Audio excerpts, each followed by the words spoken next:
안녕하세요. 안유화 경제투자란 시청자 여러분.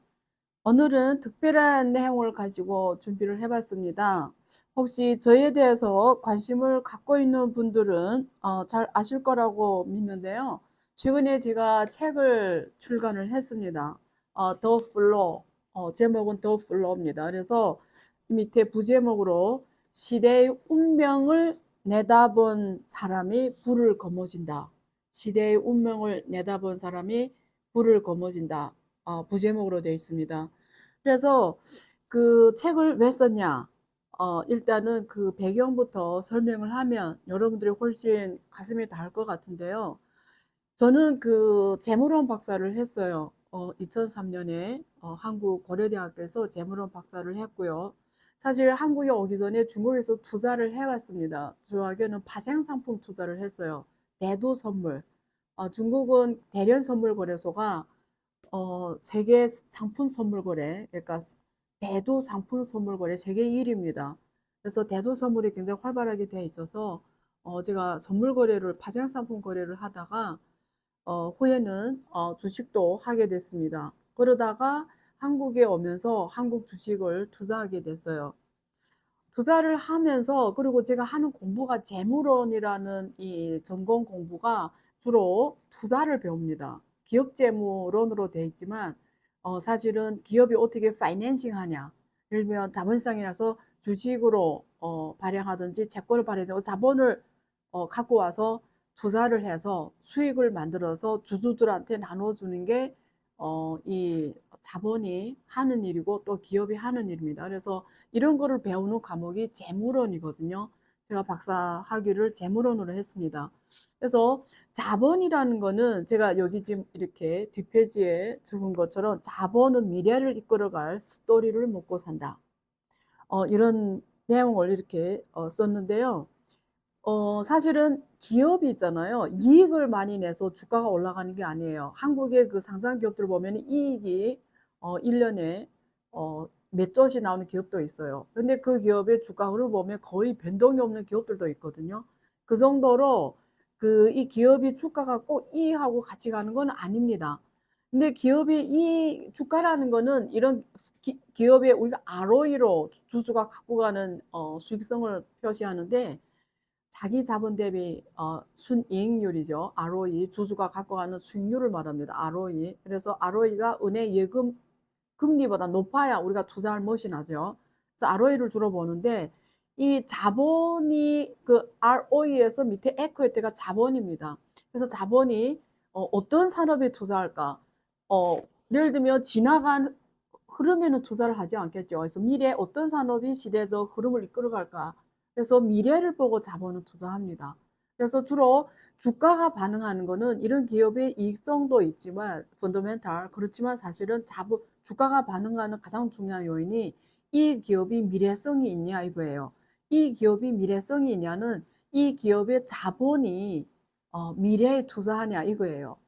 왜냐면 우리가 기업이 기본 용속기업이라서 100년을 가정해요. 그러면 앞으로 100년 동안 먹고 살 일 걱정 없냐 이런 뜻이거든요. 자, 그러면 미래에 투자할 수밖에 없어요. 그래서 자본은 미래를 이끌어갈 스토리를 먹고 산다. 그래서 주가가 변동하는 거는 이 기업이 미래에 이끌어갈 스토리를 구성했냐, 혹은 미래에 먹고 살 산업에 지금 자본이 이 기업이 잘 투자되고 있냐, 여기에 따라서 주가가 올라갔다 내려갔다 해요. 최근에 한국에서 2차 전지가 엄청 핫했죠. 이 2차 전지는 현실에서 사실 지금 수익성 내기가 쉽지는 않습니다. 아직 전기자동차 시대가 확 온 것도 아니고, 그리고 아직 뭐 에너지 저장 장치라든가 이런 쪽이 아직 인프라가 잘 안 돼 있어서 사실은 좀 시간이 필요해요. 근데 누가 2차 전지 쪽에 한다 이러면 사실은 엄청나게 투자를 합니다. 왜? 2차 전지 산업은 미래 산업이기 때문에요. 그러면 어느 기업이 전통 산업 하다가 앞으로 2차 전지 투자하겠습니다 이러면 아직 거기서 매출이 일어나지 않았는데도 주가가 고속으로 상승하기 시작합니다. 이처럼 우리가 주식 투자를 한다고 할 때는 이 기업의 미래를 이룰 줄 알아야 돼요. 이 기업의 미래를 읽으려면 이 기업이 처한 산업의 미래를 봐야 돼요. 어느 산업에 있냐. 우리가 보통 우리가 주식 투자에서 성공적인 수익률이 80%는 구체적 종목, 기업보다도 그 기업이 처한 산업에서 온다고 말해요. 섹터. 섹터를 잘 고르는 게 전체 수익의 80%를 결정합니다. 나머지 20%는 여러분이 선정한 그 종목입니다. 기업. 그래서 우리가 줄을 잘 서라 말이 있잖아요. 주식 투자도 줄을 잘 서야 됩니다. 그래서 어느 줄을 서냐? 이 말은 우리가 주식 투자에서는 어떤 섹터를 고르냐. 그 미래 섹터. 그래서 자본은 미래 섹터에 투자가 돼야 이 주가가 그 흐름을 선도적으로 반영하기 때문에 주가가 상승하는 곡선을 그릴 수가 있는 거예요. 근데 이 주가의 흐름을 읽는다는 건 결국 산업의 흐름을 읽는다는 거고, 산업의 흐름을 읽는다는 거는 시대적 흐름을 읽는다는 얘기입니다. 그래서 그런 차원에서 제가 더 플로우라는 시대의 운명을 내다본 사람이 불을 거머쥔다. 이렇게 제 이 책을 시작하게 된 배경을 설명드리겠습니다. 그 다음에 왜 또 이런 책을 쓰려고 했나? 제가 사실 이 책이 제 살면서 일반 독자들을 향해서 첫 번째로 쓴 책이에요. 제가 책을 많이 썼어요. 왜냐면 근데 제가 국가연구원에 주로 있다 보니까 정책 연구 관련 책을 많이 썼어요. 저는 자본시장 연구원에 있을 때 국제금융연구를 주로 했거든요. 그래서 위안화 허브에 관한 책, 위안화 채권시장에 관한 책, 중국 주식시장에 관한 책, 그리고 뭐 한중의 국제금융협력에 관한 책, 이런 책을 많이 썼어요. 뭐 위안화 환율이라든지. 근데 이런 다 전문 서적이거든요. 근데 일반 독자들을 상대로 한 책은 지금 처음입니다. 그래서 제가 최초로 처음으로 지금 쓰는 이 책의 주제를 잘 고르는 게 되게 중요하잖아요. 어떤 내용을 가지고 독자들을 만날 것인가. 저로서는 엄청난 이 준비를 해야 되는 상황이거든요. 그래서 엄청 고민하다가 첫 번째 책을 더 플로라고 해서 시대적 흐름을 정리해 주자. 그러면 시대의 흐름을 읽음에 있어서 어떤 팩터를 체크해야 되냐? 누가 이 동영상을 보거나 혹은 저희 안유아 독서 모임 강연을 들었거나 제가 혹은 방송에서 하는 내용을 들으면 제가 늘 강조하는 게 시대의 흐름을 읽을 줄 알아야 됩니다. 그러면 시대의 흐름을 읽으려면 어떤 걸 체크해야 되죠? 이런 질문이 당연히 나오게 되겠죠. 그걸 제가 책에서 정리를 했습니다. 그래서 모두 6개 챕터로 돼 있어요.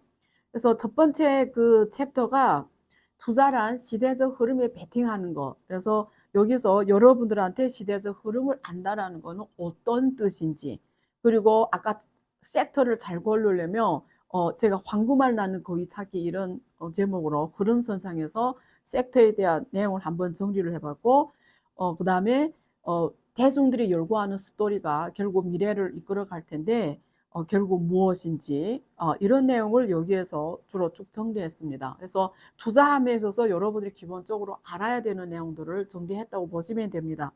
지금 현재 주목해야 되는 두 가지 사회적 흐름, 시대적 흐름, 그리고 시대적 흐름에 공부에 게으르면 여러분 인생은 한계가 있다. 딱 그까지밖에 못 산다. 이런 얘기로 제가 한번 또 정리를 해봤고요. 그리고 한국하고 중국에 살면서 제가 체험한 건데요. 중국은 자본주의가 아닙니다. 사회주의예요. 사회주의라는 얘기는 지금 북한이 사회주의 체제잖아요. 북한은 중국은 그래도 개방했습니다. 그래서 자본주의 요소를 도입을 했어요. 그 중에 하나가 주식시장이 만들어진 겁니다. 주식시장이 만들어졌다는 건 일반 대중들이 내가 평소에 회사에 근무해서 월급도 타지만 월급 중에 일부분을 자본으로 주식시장에서 어떤 기업의 주식을 사면은 자본가가 되는 거예요. 그러면 그 기업이 성장하면서 이익의 일부분을 배당으로 준다 하면 거기서 투자한 분이 배당을 받을 수도 있고, 혹은 내가 들어간 주식 가격에 비해서 실제 주식이 가격이 많이 올라가면 우리가 캐피탈 게인, 자본 차익도 볼 수가 있거든요. 그래서 보통 주식상이 있는, 우리가 보통 자본시장이라고 합니다. 이런 주식상이 있는 국가에서는 내가 월급 수입, 그러니까 노동소득 외에 플러스 이런 자본소득을 벌 수 있는 기회가 생깁니다. 그래서 이게 자본주의의 가장 좋은 체제, 메커니즘이에요.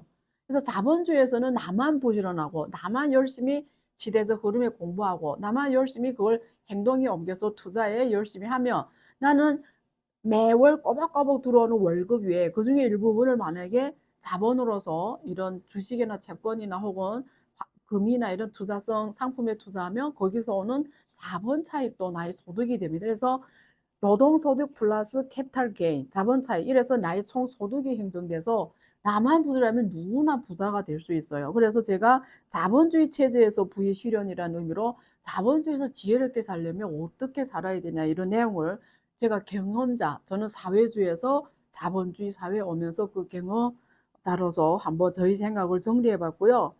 그다음에 여러분들은 어떤 분들은 평생 투자가 뭔지 모르고 살아가요. 왜냐면 좋은 회사에 취직이 돼서 월급이 따박따박 들어오잖아요. 그러니까 뭐 재무적으로도 크게 불안정하지도 않고 이랬기 때문에 아무 생각 없이 인생을 사는 분들도 계세요. 근데 그게 과거입니다. 지금 여러분, 요즘에 제가 식당 가서 밖에서 식사하게 되면 옛날에는 그냥 기본 밥, 우리 그냥 일반 밥 먹다 하면 5, 6천 원이었잖아요. 5, 6천 원이면 한때 배불리 먹고 나온단 말이에요. 요즘에 어느 식당 가도 5, 6천 원에 먹을 수 있는 게 없어요. 여러분 한번 밖에 식사 한번 5, 6천 원에 지금 뭐 5천 원, 6천 원에 먹을 수 있는 식사가 없어요. 기본 10,000원입니다. 이건 12,000원, 16,000원. 그러니까 근데 생각해 20년 전에 대비해서 내 월급이 많이 그렇게 올랐나? 특별히 아마 섹터웨어는 업종웨어는 여러분 크게 월급이 20년 전에 비해서 많이 올랐다는 느낌이 없을 거예요. 여기 뭐 연구직에 있는 분이에요. 혹은 교수라든지 이런 분들이 사실 옛날 20년 전에 비해서 월급이 크게 안 올랐어요. 특히 세미나 비용이라 세미나 강사료 이런 것들은 거의 변함이 없어요. 20년 전하고. 그런데 물가는 거의 2배씩 올랐어요. 2배. 뭐 물가도 상품비를 다르겠지. 무슨 말이냐면 나의 소득이 거의 이렇게 50% 줄어들었다라는 거 똑같은 얘기입니다. 요거 좀 큰 극단적 예를 들어서 그렇지만 적어도 내가 월급이 20년 전 비해서 예를 들면 한 5% 올랐다. 근데 사실은 물가가 20% 올랐어. 이러면 나의 실질 소득은 15% 줄어든 거거든요. 그래서 과거에 투자에 관심 없던 분도 이제는 물가 상승률을 이겨야 하는 이런 자산 관리 주도성이 필수가 됐어요. 만약에 난 몰라 안 해. 오케이. 그런데 여러분은 자기도 모르는 사이에 나의 소득이 인플레이션만큼 그냥 줄어든다고 보면 돼요. 이 말을 제가 쉽게 표현하면 누군가가 도둑질해 가는 거예요. 인플레이션을.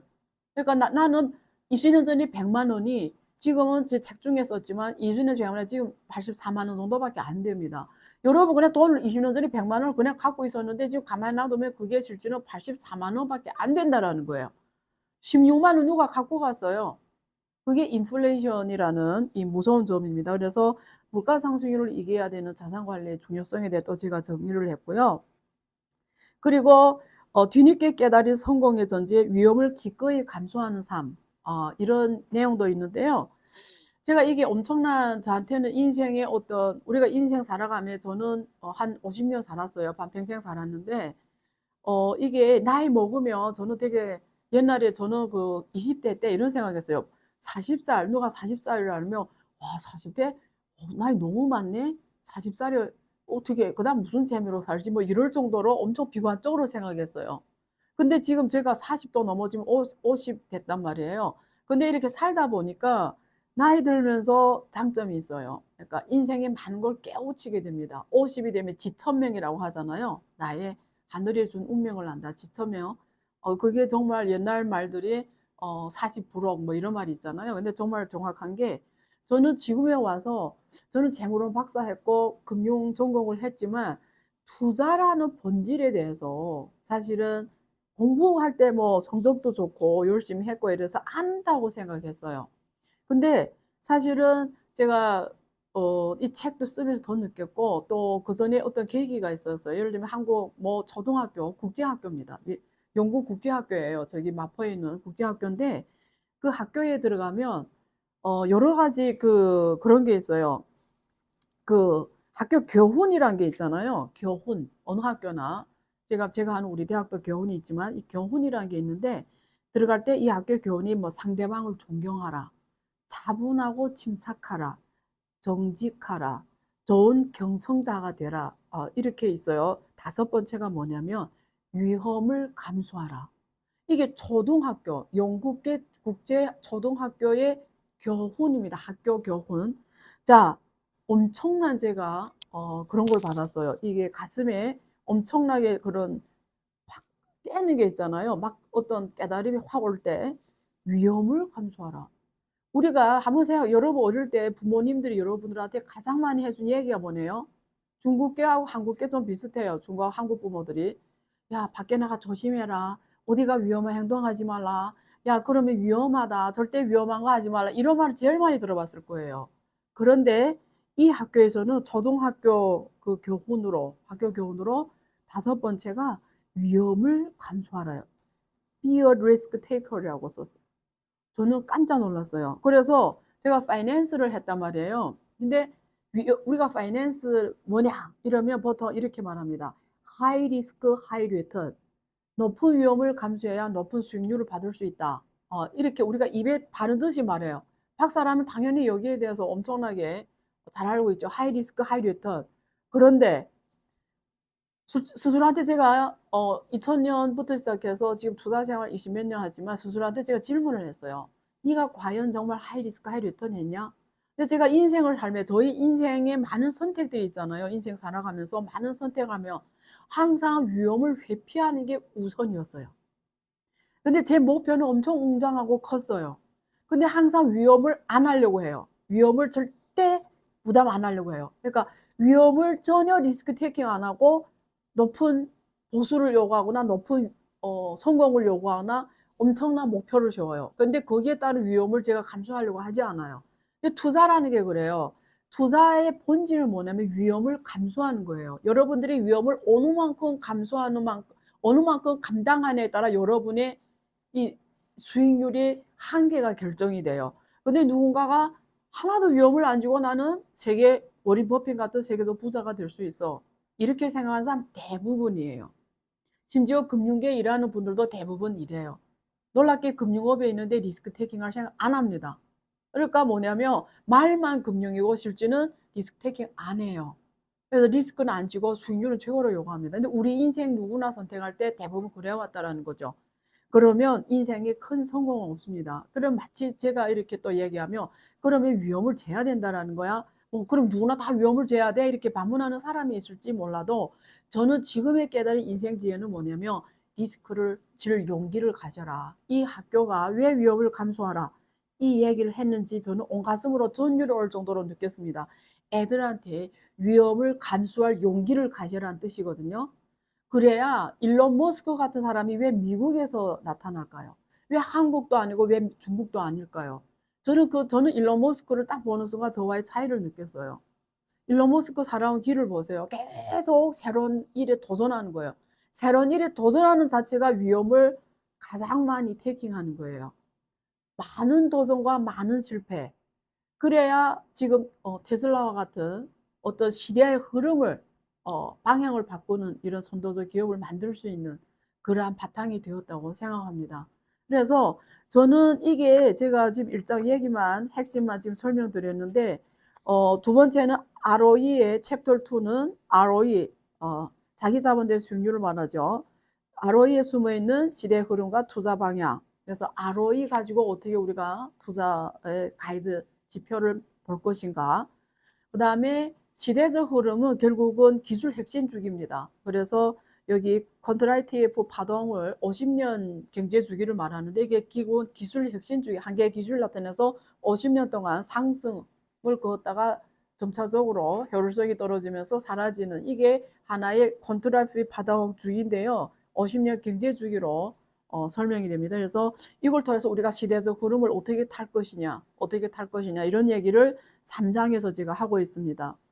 4장에서는 우리가 미래 시대 흐름을 이룰 때 반드시 알아야 되는 국가가 있어요. 대부분 다 알아야 되지만 저는 만약에 시대 흐름 차원에서 세상의 흐름을 남보다 빨리 캐치하려면 미국을 당연히 알아야 돼요. 미국은 세계에서 금융 1등이고 정보산업 1등이에요. 그래서 정보산업이라는 건 정보를 가장 빨리 아는 거예요. 그러니까 흐름을 선도할 수 있죠. 근데 정보를 가장 빨리 캐치한 다음에 금융이 그거 투자하는 메커니즘을 만들어주는 거죠. 그래서 미국이 세계를 선도하는 거예요. 그래서 미국을 당연히 알아야 되고요. 그다음 중국을 알아야 됩니다. 여러분들이 중국을 어떻게 생각하든지 간에 이제는 세계의 중심에 와 있고 세계의 흐름을 주도하는 가장 중요한 변수 국가로 되었어요. 그래서 중국을 알면 시대 흐름 파악이 된다 해서 중국에 대해 여러분들이 어떤 읽을 수 있는 참고가 될 수 있도록 제가 쉬운 언어로 중국 경제에 대해서 정리했어요. 그래서 중국에 하면 이런 얘기해요. 중국이 잃어버린 일본이 될 수 있냐? 이런 질문을 하잖아요. 그래서 그런 답을 제가 4장에서 될수록 답하려고 중국 경제의 미래는 그리고 중국 부동산은 거품인가, 중국 경제 성장에 대한 정치 경제학도 해서 등록해서 중국 경제의 본질을 짚어주려고 제가 한번 정리를 해봤습니다. 그리고 챕터 5, 그러니까 5장과 5장에서는 미중 갈등 시대 투자 방향 찾기라는 제목으로 미중 갈등이 어떻게 우리한테 기회로 다가오는지, 우리가 투자 차원에서 어떤 섹터를 우리가 기회 차원에서 적극적으로 접근해야 되는지, 그리고 요즘에 미중 관계가 앞으로 어떻게 될 것인지, 대만 전쟁은 일어날 것인지, 그리고 한국 기업들의 운명은 이런 시대적 흐름 앞에서, 미중 갈등 시대적 흐름 앞에서 한국 운명, 한국 기업들은 어떤 운명에 놓일 것인지, 이런 내용을 정리를 해봤습니다. 그리고 요즘 베트남, 인도 이런 나라가 중국을 대체한다고 하는데 그게 과연 가능할지, 이런 내용도 같이 정리를 해봤고요. 챕터 6에서는 시대적 흐름, 미래의 방향과 우리의 준비라는 내용으로 미래의 흐름을 읽는 데서 반드시 체크해야 될 요소들을 제가 쭉 정리했어요. 여기서 손정희, 세계적인 가장 성공한 투자자죠. 손정희의 운명, 왜 오늘 손정희의 운명은 지금 이 상황이냐, 그리고 미래를 선도할 6번째 핵심 기술은 어떤 거냐, 넥스트 애플 기업은 누가 될 것인가, 그리고 글로벌 자동차 산업의 패러다임, 그리고 친환경 ESG가 미래의 큰 거시 환경을 만들어 주는데 이게 디지털 기술과 결합이 됐을 때 또 어떤 흐름을 만드는지, 그리고 블록체인 기술이 신용 리스크를 해결하는 메커니즘으로서 앞으로 블록체인 기술과 암호화폐, 비트코인과 이더리움이 나는 어떻게 보는 건지, 그리고 미래에 가장 전망 있는 영역 중에 하나가 메타버스죠. 그리고 메타버스 경제를 제가 도파민의 경제로 설명을 했어요. 우리가 살아온 경제는 물질적 욕망의 경제예요. 많이 소유해 행복한 경제. 근데 앞으로 도파민 경제 시대에 우리 기업들이 자기의 수익성을 계속 갖고 가고 도태되지 않으려면 이제는 도파민 경제 체제에서 우리 기업들이 어떤 수익 모델을 갖고 가야 되냐. 이제는 도파민 경제에서 우리 기업들이 어떻게 변해야 되냐. 돌파구는 도파민 경제에 있다. 이런 식으로 제가 한번 정리를 해드렸습니다. 그리고 앞으로는 데이터 사이언스, 그러니까 빅데이터 시대입니다. 모든 것이 빅데이터와 결합이 돼서 융합 산업으로 갑니다. 그래서 반도체 이후 주도 산업은 데이터인데 이게 융합 산업으로서 어떻게 가냐.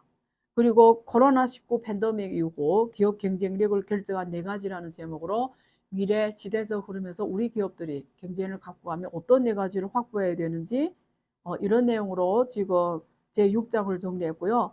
마지막에는 한국은 더 이상 IT 강국이 아니다.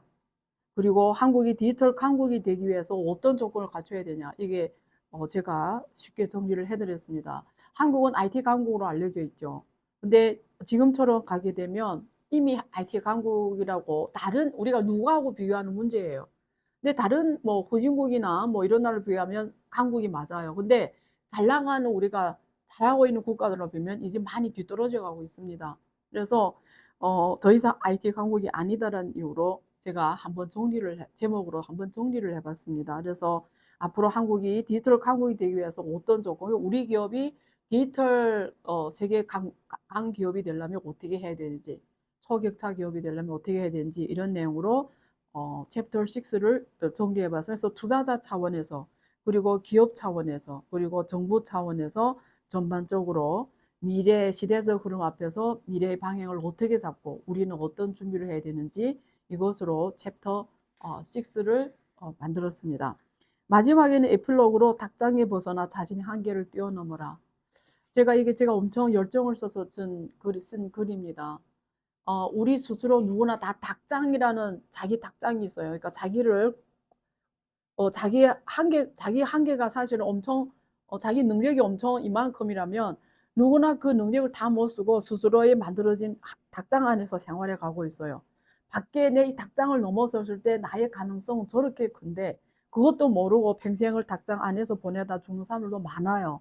그래서 사실 닭장을 벗어났을 때 사실은 나의 미래가 어떻게 연출이 되는지 제가 저희 경험으로 한번 제가 50년 살면서 느꼈던 부분을 가지고 한번 쭉 정리를 했습니다. 그래서 이 책이 지금 나온 지 며칠이 안 돼서 8월 2부터 시장에 지금 교보문고 이런 어, 있는데 쫙 깔렸어요. 그래서 제가 오늘 지금 촬영 날짜로 지금 뭐 한 3일째밖에 안 됐는데, 사실은 이미, 굉장히 초판 인쇄죠. 다 나갔습니다. 지금 얼마 안 남은 걸로 제가 지금 받아서 2쇄에 들어갑니다. 2쇄. 두 번째. 근데 이게 초판에 한정해서 이 책의 뒤에 이렇게 쿠폰이 딸려져 나와요. 그러면 제가 안유아 독서 모임에서 강의했던 VOD, 로 되어 있거든요. 안유아 독서 모임은 제가 4년 차 하고 있어요. 온라인, 오프라인으로 같이 하고 있는데, 이번에 12기 주제가 이머징 국가 경제입니다. 그래서 중국이 잃어버린 일본이 될 것인가, 인도가 중국을 대체할 것인가, 베트남이 중국을 대체할 것, 이런 주제로 제가 12기가 9월부터 시작되는데요. 어쨌든 그 전에 제가 강의한 안유아 독서 모임 중에 VOD 라이브 강연이 있는데, 이 책을 사게 되면 초판 구매 독자들에 한해서만 사실은 그 강의를 무료로 들을 수 있습니다. 근데 제가 아마 이 동영상 나갈 때 이 방송 듣고 이 책을 5천, 1세가 5천 부고요. 그 다음에 또 찍는데요. 모르겠어. 빨리 사면 살 수도 있어요. 지금 얼마 안 남은 걸로 제가 들어가지고요. 지금 다 팔려가지고 1세가. 그래서 어쨌든 이 방송을 보는 분들이 빨리 이 기회를 잡으면 좋겠죠. 근데 그보다 저는 제가 여기 안용화 그 저자 속에 마지막에 말을 제가 붙였습니다. 저라는 사람이 앞으로 어떤 가치와 이념을 갖고 살 것인가? 제가 이렇게 썼어요. 저는 국가와 민족 개념에서 벗어나려고 하며 자신을 스스로 어느 국가 사람이라고 좁게 정의하지 않으려고 한다. 민족과 국가의 개념에서 벗어나려고 한다. 그리고 세계인이 한 명으로서 세계 시민들이 지혜로운 삶을 살 수 있도록 하는 일에 관심이 많다. 이런 말 적었습니다. 그렇습니다. 저는 사실 책을 쓰는 게 엄청 찐이 빠진 일이에요. 제가 이 책을 쓰면서 거의 탈진할 정도로 정말 애 낳는 고통보다 더 힘든 고통이었어요. 이걸 경험하지 않은 분들은 몰라요. 근데 이겨냈습니다. 매번 중간에 포기하려고 엄청 노력을 했는데, 아니, 포기하려고 할 때마다 많았어요. 근데 제가 그걸 다 이겨내서 끝까지 왔습니다만, 굉장히 부끄러운 제 책이지만 저는 부끄럽게 세상을 내놓고 있습니다. 그럼에도 불구하고 엄청난 제 에너지를 넣어서 정리한 책입니다. 그래서 여러분들이 인생을 살아가면서 여러분들이 어떤 닭장, 스스로 만든 닭장에서 자기에 대해서 좀 더 한 번 더 점검해 보면서 자기 삶이 좀 더 부유하고 충족하고 여유 있게, 그러면서 재미있게 어떤 살 수 있는 하나의 참고서적, 이런 개념에서 한번 용기 내서 책을 써봤습니다. 굉장히 부족한 책입니다. 그런데 어쩌면 저와의 이 대화 시간이라고 보시면 되고요. 여러분들이 이 책 속에 딱 한마디가 여러분의 어떤 인생의 어떤, 아까 제가 그 국제초등학교 그 교훈이 위험을 감수하라, 그게 저희 인생을 확 깨우치는 계기가 된 것처럼 어떤 이 중에 한마디가 여러분 인생에 뭔가를 깨우치는 계기가 되시면 저는 이 책에 가치가 있다고 봅니다. 잘 쓰고 못 쓰고를 떠나서요. 그래서 그런 생각에서 용기 있게 책을 냈고요. 여러분들이 많은 응원과 격려 부탁드립니다. 오늘도 시청해 주셔서 감사합니다.